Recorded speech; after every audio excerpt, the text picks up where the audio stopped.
Volcanoes act out in every possible way. Like a moody person, they can erupt in violence, or steam silently, lazily creep along, or self-destruct. A volcano's origin determines its temperament. Many volcanoes erupt along subduction zones. Here, the great tectonic plates of our planet's surface push against one another. Along this margin, where one plate is rolled beneath another, we find the most violent volcanoes. Explosive eruptions fit our image of a volcano. They create large cone-shaped mountains. These erupt when magma below forces its escape. Fueled by expanding gases and boiled groundwater, the excess heat blasts through.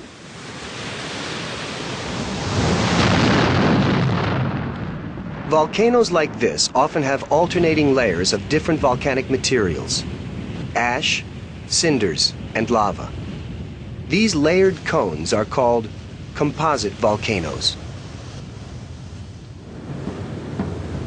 Hawaii isn't near the joining of two plates, but it's a hotspot of volcanic activity.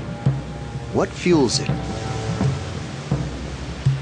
The Hawaiian Islands are hotspot islands, created when a pool of magma breaks through a thin spot in the crust.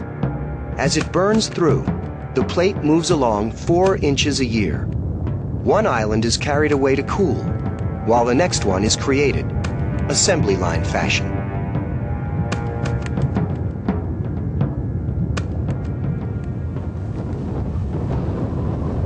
On the Big Island of Hawaii, Kilauea has been erupting since 1983 and shows no signs of letting up.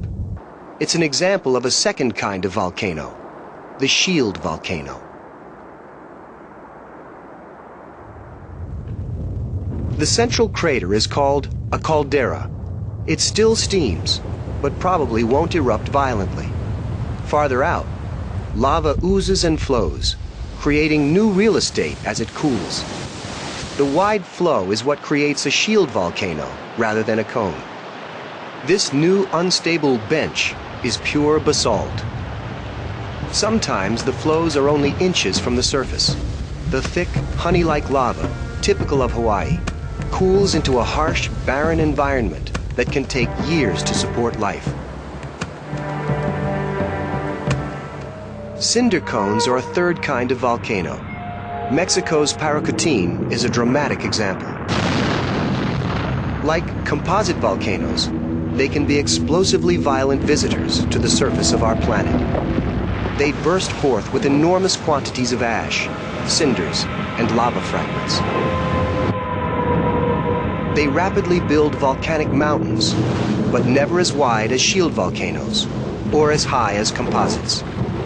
Cinder cone shape is determined by the size of the ejected material.